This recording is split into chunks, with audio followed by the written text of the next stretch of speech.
All right. Hello, everyone. I hope we are live because I see the clock is counting. So please let us know how is the video and how is the sound.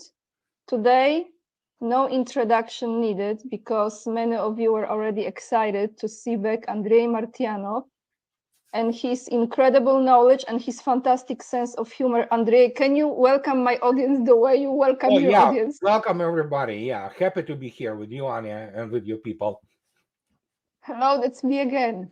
Yeah, Hello, Andrei. Andrei, so many questions I have for you, and I'm kind of sure. all over the place with those questions.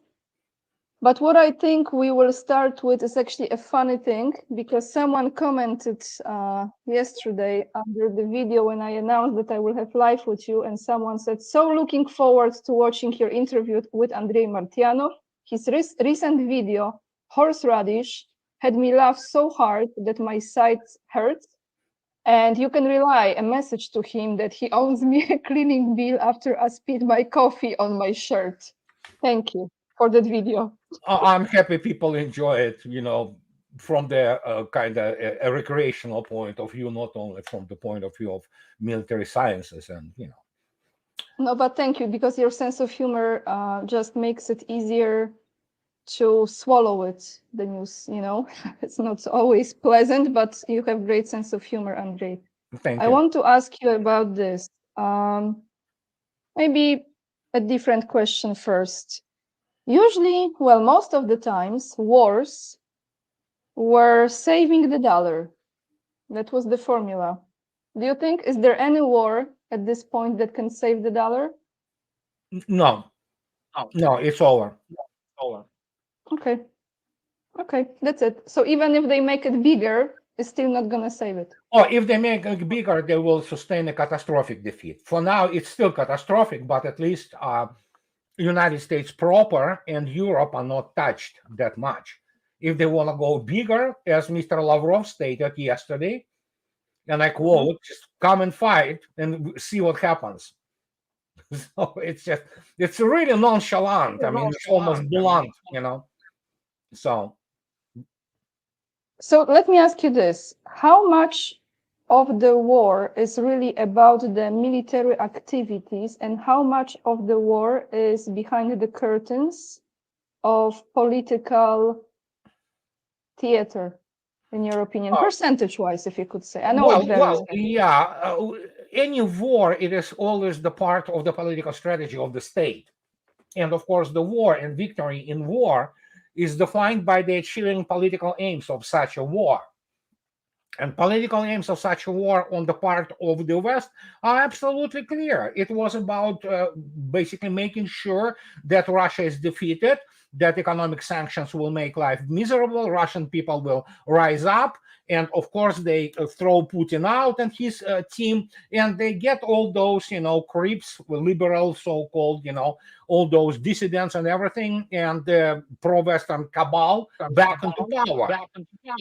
So, well, they obviously miscalculated catastrophically, to put it mildly. And I would say they calculated on the level which we didn't see in the last 500 years.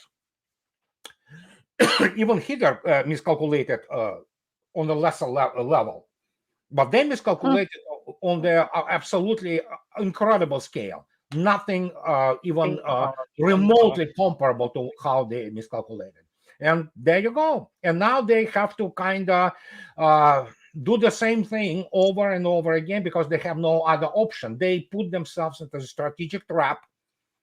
And the only thing which keeps them now from unleashing the bigger war is because they know they will, I mean, the losses will be catastrophic. But that's thank you for this very much. But I also mean another aspect of it, and I know that you understand this. You just went into different Oh, you direction mean with this. diplomatic and political secret diplomacy type and back and Yes, forth? like Oh, sure, yeah, sure. like it's like right, like a theater for the audience that's going on. People are, it's not funny at all, right? They are dying, but Yeah. meanwhile, they already decided behind the scenes, which is so Well, cruel to me. we can say now that actually most channels of communications between Russia and combined West have been severed. And that is why this clown Macron now literally tries to impose himself on BRICS. But That was Russians, one of my questions today. yeah, because Russians are not going to talk to those people. Talk to who? Who are Macron or Scholz or Sunak? They're nobodies. Russians, if they will talk only, not even with the Biden, but those puppeteers who put their hands up his ass and just, parade him as the president of the United States. Russians will talk only to the United States. And this will be not talking anymore. It will be dictation of their surrender conditions or capitulation on the part of the West. And that's what they kind of begin to, finally get the message. Grasp. Europe is just irrelevant, absolutely irrelevant here. But Andrei, so do you think, is there any chance that any country from Europe could ever be part of BRICS in the future, or no? Well, the first things first. Once NATO goes back to, if it is survived, NATO is actually dead by now. It's a dead man walking.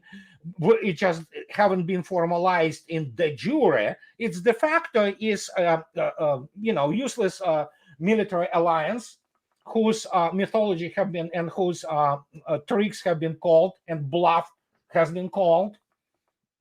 And it depends how fast disintegration will proceed. And the first two candidates for BRICS inevitably are Turkey and Hungary. It goes practically without saying. But once there are, at some point of time, I think, the influence of the United States is removed from Europe, definitely Serbia might kind of, go kind of turn around. Serbia. Yeah, then You're we'll right. see. You're right. We'll see. Yeah, but I don't think so. Old Europe. I mean, those people. First, I spoke about this yesterday with Pierrot, my friend from Switzerland. He's famous author. He's gonna put this video on YouTube soon, if not already today. And we spoke about this. France. I'm not sure France can survive as a nation anymore. For example, Really? yeah, I think so. They have been lying about the immigration statistics for a couple decades at least. It's not 12%. It's more like a third. And Piero knows, he lives in Switzerland next to France, and he travels there. He says, yeah, the only thing you know, and especially in this, is Africa primarily. You don't see. He's French, right? Andrei, he's French? Yeah, he has French, Swiss roots. So yeah, he is Italian French, but yeah, he is a member of the obviously European family, EU family, so to speak. So, and he says, yeah, it's just, but then again, listen, everybody now, Paris used to be, desirable place. Now Paris is used as the example of urine smell, rats all over the place, dirty, crime through the roof. So it's like, yeah, there you go. And they say, well, we have 12%. No, you don't have 12%. It is obvious that the demographics have been kind of manipulated. And now they are basically some of the, especially service industries in France, are completely, 100% are dependent on the immigration. So there you go.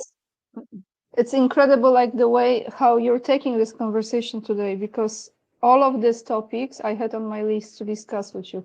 Because I just made a video today about the article came out in Polish newspaper that Minister of Foreign Affairs in Poland is going to allow another 20 countries to have an easy entrance to Poland, and they will be applying for visa. So the visa process will be through the Ministry of Foreign Affairs instead of the official, consulates, right? Yeah. And the countries that were stated there, and Andrei, they are planning minimum 400,000 people minimum to have per year as a labor force. Okay, and then as they say, it will be actually profitable for Poland because they calculated, put in, put out. So here is the question for you with this. I wondered, because I don't know those things, how is the immigration in Russia like with other nationalities and other countries? I had some conversations here with people, so I have a little bit understanding, but I want to hear from you. How is this? It's been Is it a tightening. problem in Russia? It's been tightening dramatically as of lately, from especially from those stans, Tajikistan, Uzbekistan, Turkmenistan is, you cannot immigrate from it, but you know what I'm talking about. And Mhm. it have been dramatically curtailed in terms of the strictness. And what is most important, unlike this, for example, in Poland or EU countries, which are run by this World Economic Forum, Davos, basically criminals essentially. And in Russia, the discussion is in the open. It is openly discussed on the level of the State Duma. And let me tell you, many Russians, I mean, first, the demand now, you need to know Russian language, and you need to know, and you need to accept Russian culture. If not, bye bye. And this is how it works. Wow. This is, yeah, and it's gonna only increase in its tightness in terms of this what is called gastarbeiters, guest workers. And Mhm. I know that very many people now are turned back at the border. So it's been kind of going in the opposite direction than it is with the uh, European Union.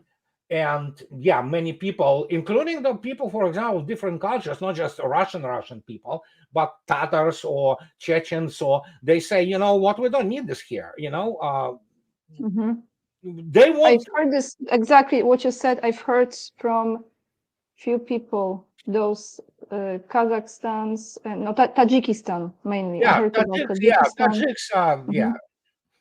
Mhm. Mhm. So, and they speak openly now, including on the level of the Ministry of the Internal Affairs and even FSB, that we will not allow. There is a huge enclave in Moscow of the to the south of Moscow of the Tajik gastarbeiters. Well, guess what? They will be breaking it up. I mean, they will not allow diasporas, to kind of have the free reign as they used to have even 10 years ago. And so there is Russian law. You break the law, bye bye. You either go to Mhm. prison or thrown out, and you will never return back to Russia. So, what do you think will be the biggest challenge for Russia and Russian people in the coming years, in your opinion? Um, I mean, apart from, for example, what some issues with immigration, but it's being dealt with. It's not like, yeah, no, it's actually opposite.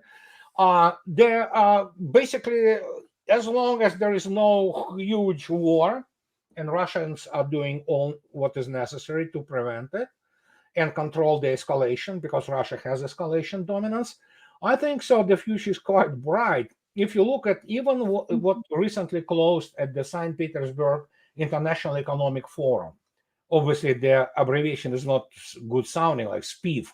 Okay, okay, it is SPIF. Oh my gosh, when you look at this, Mhm. I mean, there were some Europeans who wanted to get there, but they said, you know what, bye bye, you didn't didn't want to stay, you have been pushed, well, bye bye, so don't come here, we don't need you. And my gosh, but the representation was tremendous. And the number of contracts they concluded, it's just like what, $49 billion or something like that. So it just, sure, Russia is isolated. Everybody laughs at it now. It's actually the West which is completely isolated from the rest of the world. And yeah, BRICS, we have Saudi Arabia and Egypt.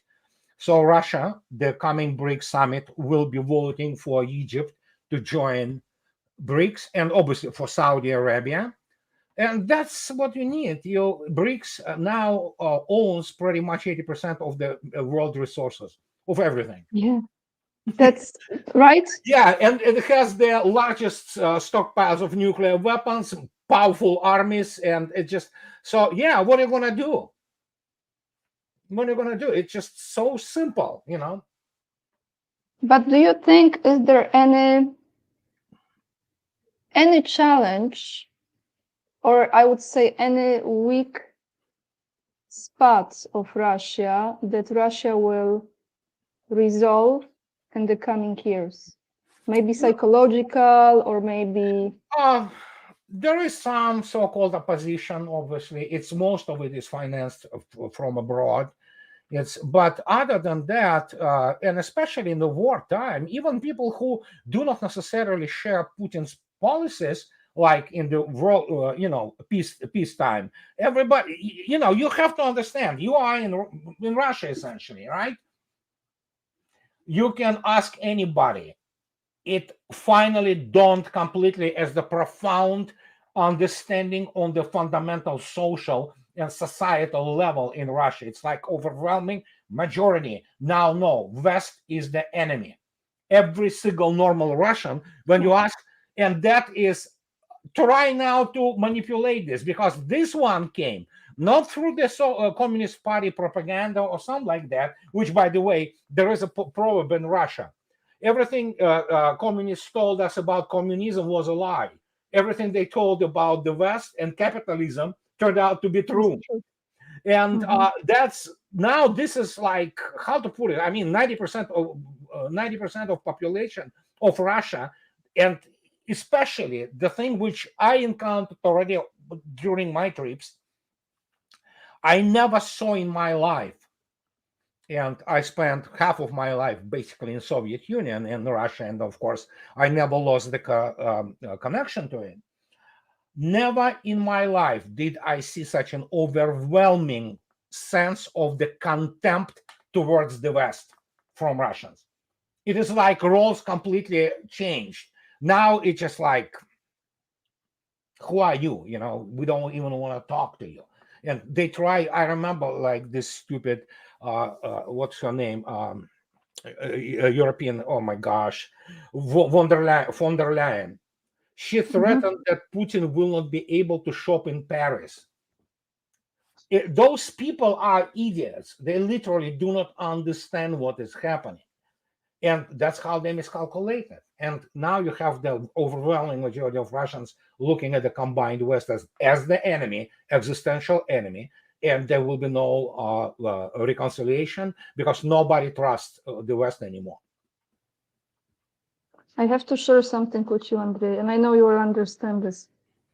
So when people ask me where I'm from, right? Now I'm in countryside, so I don't have that much interaction, really. I'm kind of avoiding people because I want to be in my own zone.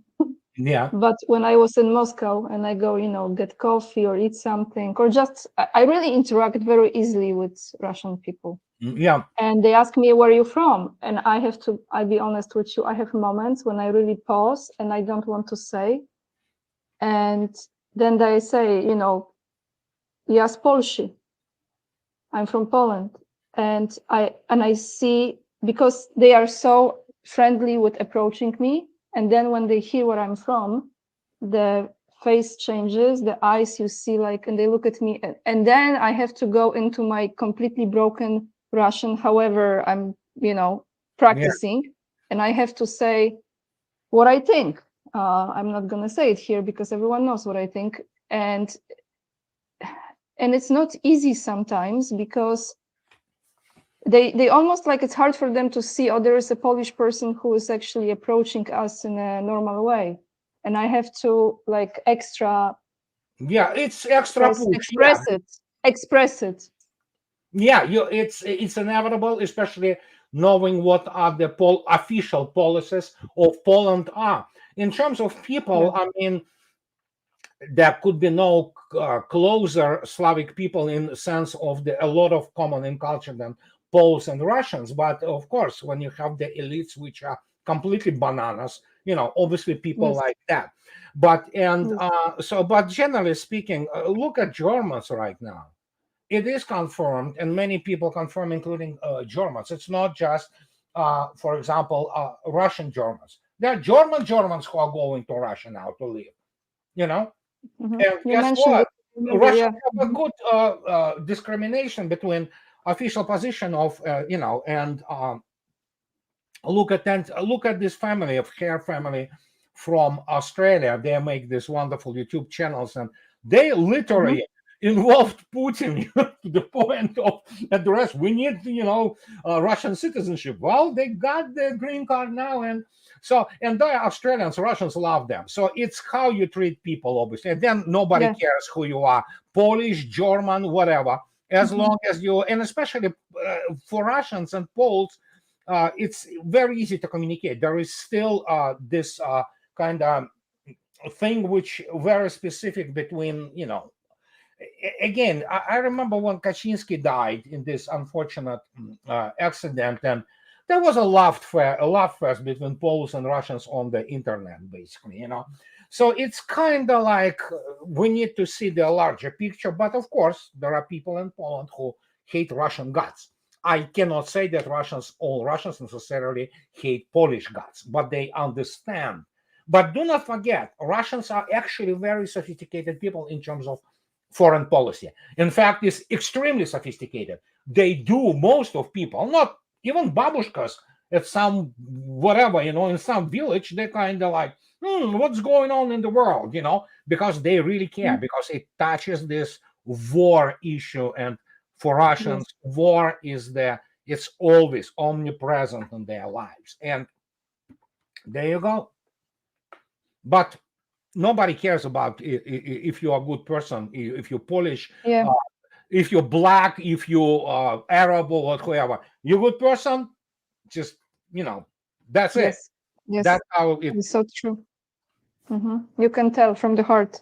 But I want to ask you also about something that I think for some time they are trying to do.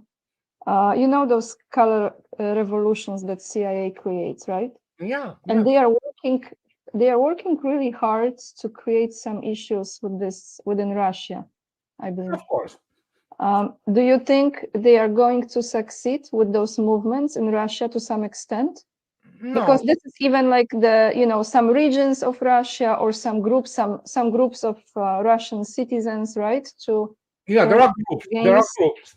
Yeah, but no, I don't think so. Just to give you an example, today, officially, Justice Ministry announced that WWF, World Environmental Organization from Sweden. Switzerland, sorry.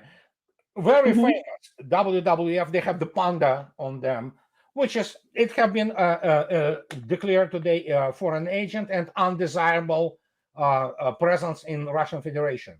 Well, guess what? They shutting it down. This is one of those NGOs which usually do these things, which promote alternative, very painful agenda for Russia. And they have been shutting them down, wholesale. So FSB generally knows where this whole thing goes. They do have serious counterintelligence capabilities. And they understand who are financed from the West, from the United States, and so. And again, it's very difficult to succeed today in Russia, especially against the background of the special military operation. So even if they try, it's never going to grow to that extent to be a threat. No. They, of course, are kind of, let me put it this way. This is the minimal threat. And there are still some people who basically do the shuffling, so to speak. But Andrei, is it still Soros money in it? It's Soros, right? Mainly. Oh yeah, there's not just Soros. There are all kinds of monies from, but Soros too. So, but you have to understand that Soros' influence in Russia have been curtailed greatly since actually 2012, once Putin came back as the president of Russian Federation, and it was over pretty much. So, and no, I never. Sorry, I never asked you this, but now just came back to me. President Putin, many years ago, I don't remember the year exactly, but I know that he attended the World Economic Forum, right? Yeah. Yes, and because of that, it's kind of like haunting him now with some people who still associate him with that. But I would like to ask you, do you think that Russia, this is a really honest question, Andrei. Do you think that Russia was ever part of this concept that they were trying to create, but until a certain point, and then they saw how the West is playing with them, and they just decided to cut it off? Or you think they were never fully in agreement with this? How was it really? Well, we need to remember 2007 and Munich speech by Putin, when those people like late McCain and those people who were sitting in the audience were laughing when Russia stated, and Putin, the young president then, stated that, guys, the buck stops here now.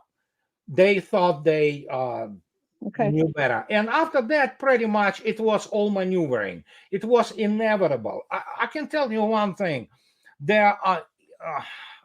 especially initially in the energy and military industrial complex, their nationalization of the assets started already in earnest by 2008, and then it just only progressed, and until Russian state, which overwhelming majority of Russians wanted, got the hold of the strategic reserves of the country and basically turned their money inside the country based on that. And that's when things started to happen big time.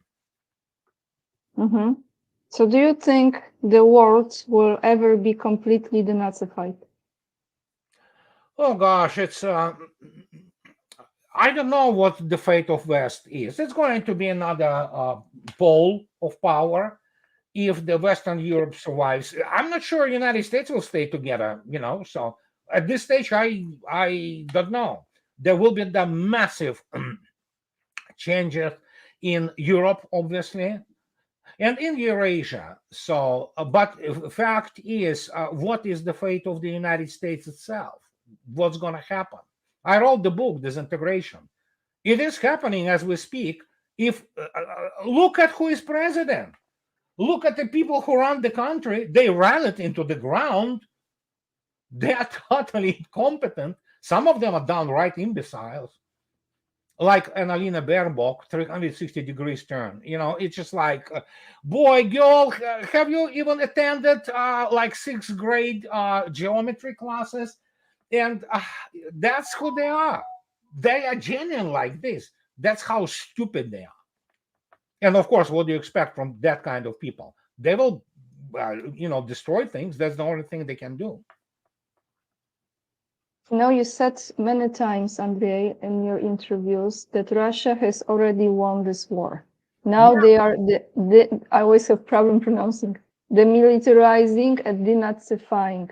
So when can we tell that this is finally done? Because I think the entire world at this moment is just so done with this.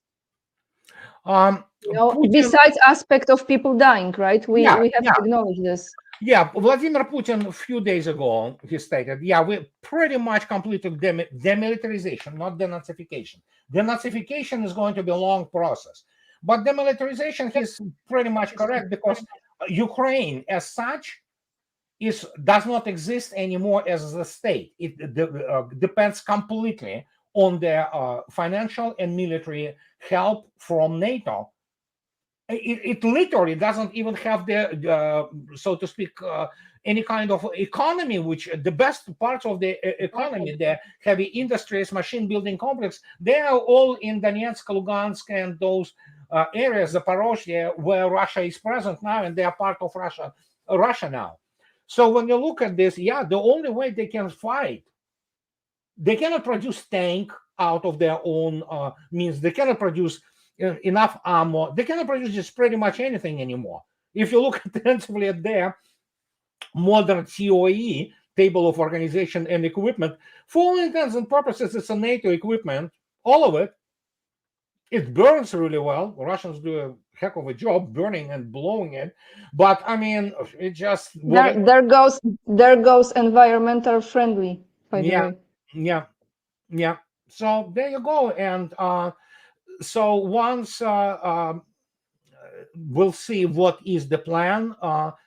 Putin, Medvedev, Lavrov talk now about cordon sanitaire, and moving it to the West. So will Russia start this offensive, which everything is ready for it, because obviously, and the reserves, strategic reserves of what's left of armed forces of Ukraine have been thinned out really well.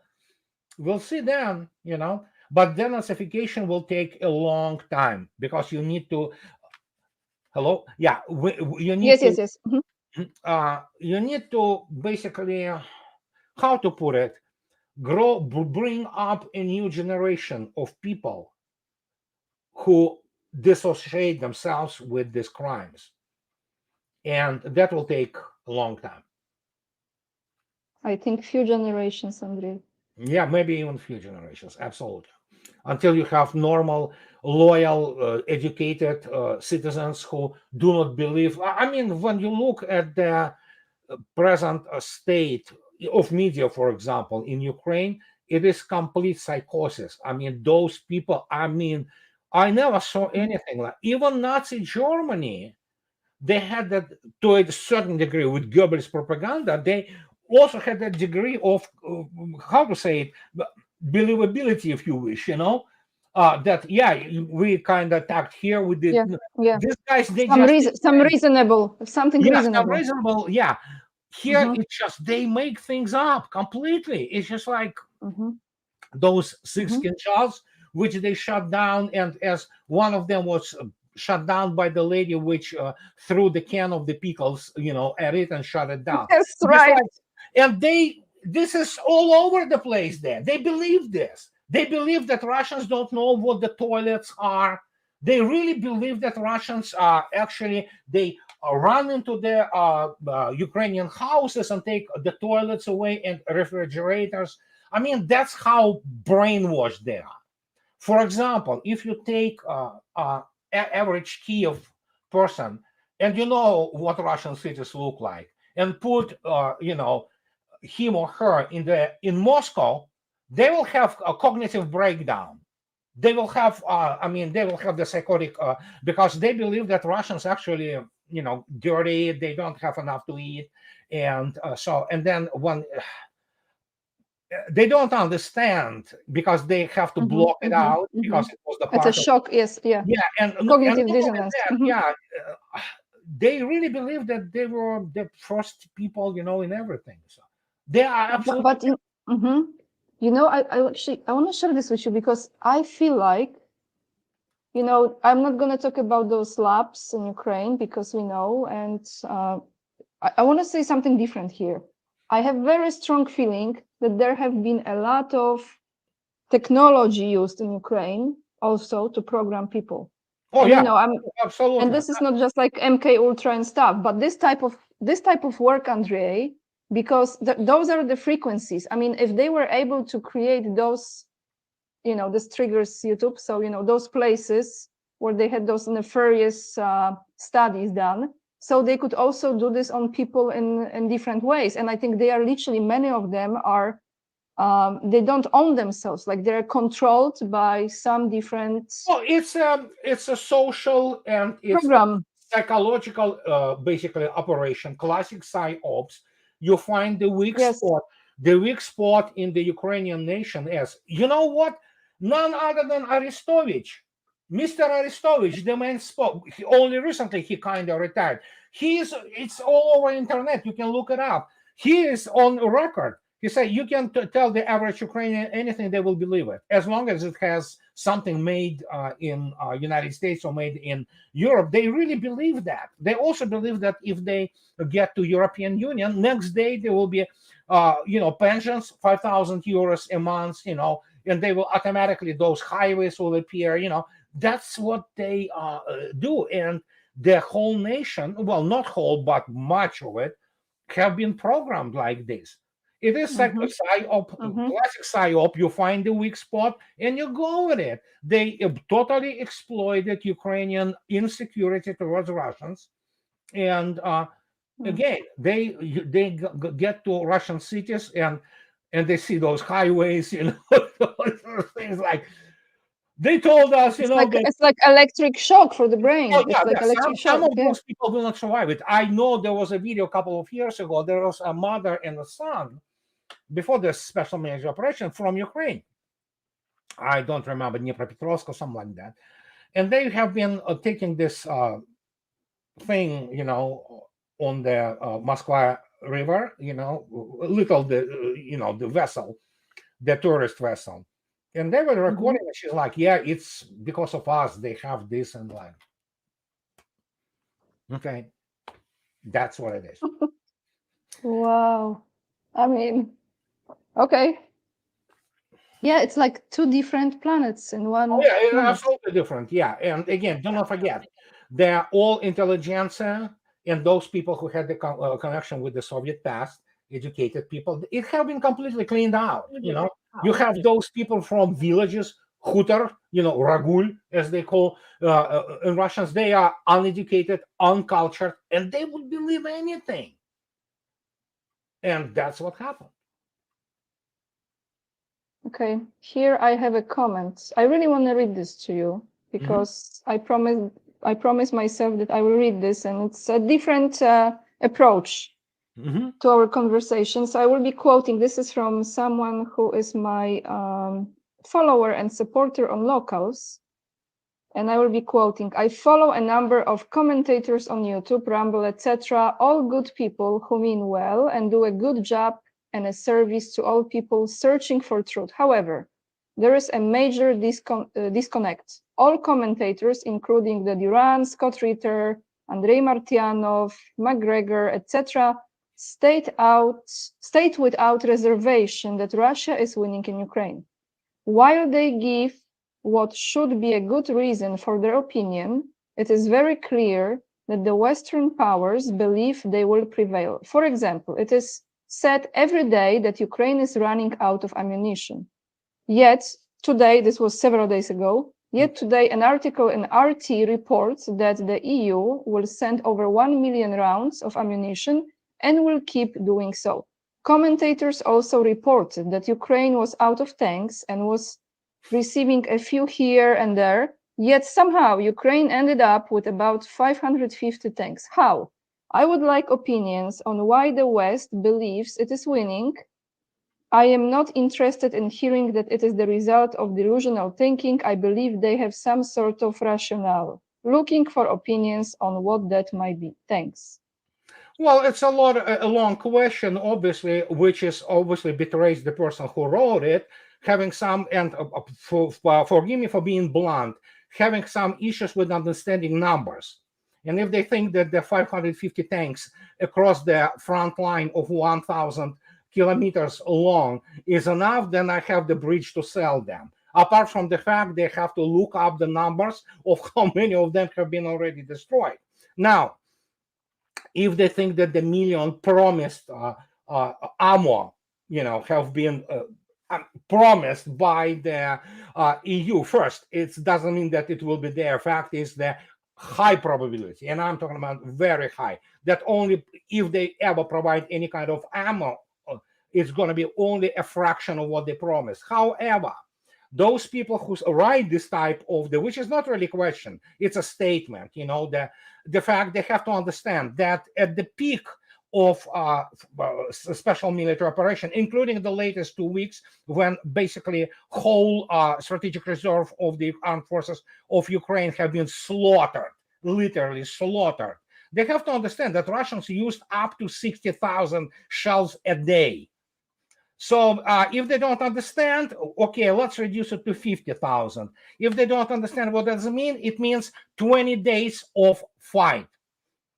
20 times 50,000 is 1 million. And Europe doesn't have those 1 million because Europe also deindustrialized to such a degree they can produce only second-rate weaponry, as have been demonstrated beautifully with Leopard 2, not Leopard 1, which is garbage anyway. So, and when you look at this, and I don't know what's the problem with this person who makes statements that, how can you explain? Well, there's explanation. People who plan military operations, they are great mathematicians. That's what they teach in military academies, unlike it is done on the political science faculties and departments. And when you look at the numbers are not there. And they don't even understand that in last up to date. Let me take a look. I will give you the number. Okay, let me take a look, and the number. Okay, so okay, just a second. Give me it's aggregate for June alone. Okay, here is for June alone. Ministry of Defense of Russia, which is actually very conservative in its accounts. Remarkably, there are, for example, people from Pentagon count more, but from June 1st June to today, 21st, we have 16,235 personnel of armed forces of Ukraine killed in this counteroffensive. So multiply it automatically by 2, 3, and you have the scale of losses. So we'll look at roughly 16 times 2, another 32,000. So plus, so we have 50,000 people basically removed from the battle or order of battle for armed forces Ukraine. So, and many of those people who are just wounded also will not survive because there are wounds there. And I understand it sounds horrible, but when you have a Soundsepok, TOS-1 or something like this flying at your positions, you're not going to live for a long time, even if you survive. And these are mangled people, mangled bodies, completely destroyed psychic. And so there you go. That's the numbers. And so when people say, what is 550 tanks? As Putin today himself stated, when he was speaking to the graduates of the military academies, from 1st of June, already 168 tanks alone have been blown. So there you go. 550 minus 160, you're already down to 380, right? And this is just 2 weeks of work of Russian artillery, Russian ATGM crews, and of course, Russian aviation. And people who write those statements, they evidently have issues understanding numbers and scales. So I will send them back to none other than General, 4-star General Christopher Cavoli, the Supreme Commander of the NATO European Forces, who speaking in January this year was, and I quote, he said, scale, scale, scale. We in NATO never saw anything like this. Our plans are not prepared to fight this kind of war. As I predicted, they never saw anything like this. This little skirmish in the Middle East called Gulf War is nothing compared to what is happening right now. I mean, literally nothing. It's skirmish, basically. And when you look at this and then people try to, argue against it, I already stated, take the numbers. And even when Pentagon and, for example, Colonel McGregor, person who wrote this statement and question, does this person have the education, combat experience, and connections which Colonel McGregor, for all my sometimes disagreement with him, has, considering the fact that he was senior advisor to the Secretary of Defense. So show me your money, okay, before you state anything. So what's your veracity of what you're saying when basically those statements are absolutely useless because they completely ignore a colossal scale of what is happening? This is the largest war in Europe since World War II. And the scale of losses is just mind-boggling on the Ukrainian side. Andrei, thank you so much for explaining this. And I want to ask you now, do you think, looking at the history of Russia and the world, do you think at this moment the Russian army is the strongest that has ever been before? Yeah. Or no? Yes, it is. Historically. It's more, it's certainly, it's going to be, in terms of combat effectiveness, which, by the way, my last video was you cannot even compare, for example, Soviet army and modern Russian army. These are completely different technological paradigms. It's just, right now, it's the strongest army in the world. And it deploys warfare or war weapon systems which are unseen, have been unseen before. we're looking at the steady and to a devastating effect use of the hypersonic weapons, air defense, when the white book being, of course, post-battle type, report, including on atrocities and, but they're what white books are. And when the study will be done, the performance of Russian air defense is something which never have been seen before. It is just absolutely stunning. And there's nothing which you can compare, and as I already stated, you can it's already have been shown how even older Russian Soviet even systems can handle their standoff weapons of NATO in Syria in 2018, when they shot down by old Soviet complexes 79 missiles out of 108 which have been shot on them. Now, when you look at what Russians shoot down every day, and in terms of, for example, beyond visual range combat in the air, there is no even comparison. I mean, the performance of especially R-37, this is the longest range missile ever in history, 400 kilometers. This is, you just need the targeting blimp on the radar, and there you go. And they are learning in this process so much, right? Every interaction with... That's what you stated. We received the experience which nobody has. It's just nothing which can be even, surmised or learned just by observing, because the whole sort of change which goes through the command and control structure, refining, retooling those things, the way how the operational planning is conducted. It's conducted 24/7, always. But suddenly you have a completely new thing, and this is the first real net-centric warfare. And this is what Pentagon absolutely stunned. They have their jaws on the floor. They, of course, have their professional envy. There is a huge deal of jealousy and even complex of inferiority, because the only thing they know is how they call it maneuver warfare. Okay, you move, some brigade or, combat teams, along the front line. Well, Russians can do this also and do it even better, and then we suddenly have this whole situation with the ISR complex, intelligence, surveillance, and reconnaissance. And it's a real-time war. You literally know what they do, how they want to do, what they are planning to do. And again, Russia has been extremely restrained so far of using their weapon systems on the decision-making. As they only recently, Russia started to use appropriate weapon system against their military political top. Russia can kill Zelensky anytime, and nothing could be done about it.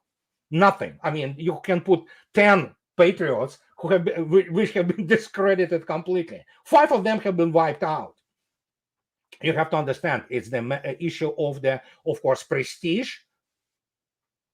And this is the issue of their weapon contracts for NATO, because the United States will need to sell it. And then suddenly you have these performances, my God. So Lavrov stated yesterday, you want to fight? Come fight us. This is literally the quote. He knows that the bluff has been called. Fight with what? That's the whole point. Andrei, I have 3 more questions, and I will be fast because I don't want to take more of your time. Oh, it's fine. I have enough. Thank you. Do you think those tactical nuclear weapons that President Putin announced in Sochi, discussing this with Lukashenko in Belarus, I think it's 7th July, first week of July, will be put there. Do you think they will ever be used? No, I don't think so. There's no necessity to do that. It's just the classic deterrent. Russia moved them there just to kind of make sure that Poland doesn't do anything stupid, and there you go. Okay. And now I want to end with numbers. So one question is, what is the estimate number of how many Russian soldiers have died during this operation? My guess would be between 20 to 30,000, between somewhere there. And considering the fact that we're looking, there were times when, for example, Russians were having losses 1-7 in their favor. Then there were times when Russians were average, daily, Mhm. 1-17 even. In general, it's 1-10. So considering the fact that we have confirmed, is even Pentagon and CIA people say, yeah, it has been around 315,000 a month ago. So you're looking today, what? Ukrainians lost, killed alone, something like on the order of 340,000 killed alone. Then you have multiplied roughly by 3. These are wounded, so you have 1 million casualties on Ukraine. And it's mobilization potential of, just to give you example, the most Nazi-oriented, most Bandera worshipping, most Russian haters and Russophobic part, they do the mobilization now in the Ivano-Frankivsk region because they have no people. They don't have personnel. And now they will be throwing their, dedicated Nazis, Russian haters. They will be obviously all killed. You can see the videos of those cemeteries. It's unfreaking believable. And those, pardon my French, those idiots still believe that they are winning. The only reason they believe that they're winning because Russians doesn't fight the war. Russia fights special military operation. If it would have been But war, if it would but have then been, yeah, sorry, Andrei. But then I see those soldiers Ukrainian soldiers who are faking that their tank is broken, so they yeah, don't have to go and fight. yeah. Some of them understand what is happening when you're on the front lines, and you can see your battalion being reduced from 600 people. Within 2 weeks, you have about 40, 50 left. Well, obviously, you will begin to think, twice about what's going on. But there is a very interesting thing. It's very compartmentalized, and this is obviously NATO type methodology. If you are in some brigade and a battalion, you still could be, forced to believe that, hey, we have a very hard times here. But other than other places, they are, on the offensive day, and they will believe us like, yeah, let's die here. Our guys will just take Moscow and things like that. They believe that. And until they, but of course, you can see the catastrophe across the whole front line. It is a slaughter. Larry Johnson, my good friend, and you interviewed Larry. Yes, Said, yeah, yes. it's a slaughter. That's what it is. It is a slaughter. But then again, one more question just was born from this. I just wonder about many Ukrainian people. They don't realize the level of corruption in their own government. I just wonder a simple question. They don't realize what is the level of corruption. Some do, obviously, some do. And but on average, don't forget the nation have been cheated into the believing that it will be the part of the European Union and NATO, and that everybody will, again, there's very many people, I don't know a percentage, I really don't, but many believe that, yeah, tomorrow they will get into EU. Then they believe that there are 10,000 euros pensions in EU. They believe it's just literally they, and then of course some of them get there, and then they see, for example, what Paris looks like, and. But Andrei, do you know this? That in Poland, by the way, I also said this in one of my videos. The pensioners now from Ukraine, they can just have one payment processed in Poland, and they already have full right to receive the pension, which is, I think, I'm not sure, I don't remember, was it 5 times more than in their country? Yeah. So they can have 2 pensions from Ukraine and from Poland just after one enrollment, like one payment, one fee, 1 month. They will obviously bankrupt Poland by doing this. Yeah, yeah. Absolutely, they will, and we know that there is a time of payment right now on some privileged credits with loans which were given Poland early 90s, so they were kind of removed loans, because obviously at that time Poland needed to be presented as the facade of the post-communist, post-socialist prosperity. While doing this, of course, they deindustrialized Poland. And but that payments are also due very soon, if not already. And then of course people who I don't know. I really don't think they. Again, I gave you example of Annalena Baerbock with 360 degrees turn, and I guess many people in Poland, in the elite, they are something like that. They're driven by emotions. They're driven by as petulant children. So there you go. Yeah, it's a circus. Last question is this. Just yesterday, I came across an article, Andrei, that there was an audit done in Poland in regards to Polish army and the Ministry of National Defense in Poland. So guess what? They were, we're going to build 300,000 men army in Poland. You remember this, right? Yeah. So now it looks like they were faking the numbers big time. Oh, yeah. Because they were reporting different numbers. Thousands of soldiers were leaving, professional soldiers were leaving Polish army. And now this audit has been done and the truth is quite different. That's what they have said. So my last question for you is this. Do you think any of those numbers that those countries provide in regards to their army, arsenal, how many people they have, are they all being faked? A lot of it is. But the most important thing is not even the numbers, which many of it were faked, and there is corruption going on in terms of the weapons procurement. It goes without saying. The issue is how combat effective they are. Not very combat effective. You just cannot fight a real war. Again, Russia is still doesn't fight the war. Russia fights special military operation. There are another 500,000 army, well trained and extremely well equipped, standing behind lines. They haven't seen action yet. What they're gonna do? We have to ask this question, and they're certainly gonna do something, And so what can I say? Yeah, NATO, European NATO is such. It's if you deduct from NATO, European NATO, well, not very large nuclear deterrent, and some semi-autonomous nuclear deterrent from Great Britain, United Kingdom. What do you have? You have essentially toy armies. UK army is a toy army.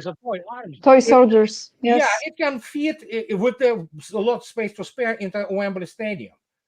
And now Russians say, "Hey, give us a challengers." Where are those challengers? We want to see them in action.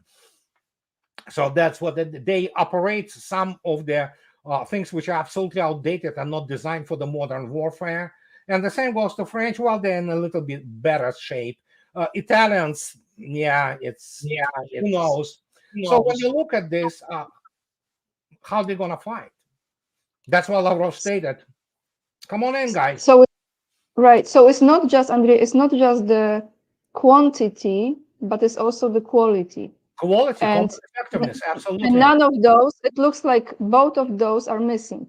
The quantity is missing and the quality is missing. Yeah, it's again, as I stated. So they will, for example, can deploy as this latest operation exercise, whatever, air defender, whatever the name of it, 250 combat aircraft. Well, not all of them were combat, and very many have been transport aircraft, the AVACs, and things of this nature. So what is, let's say, 200 combat aircraft in attack on Russia?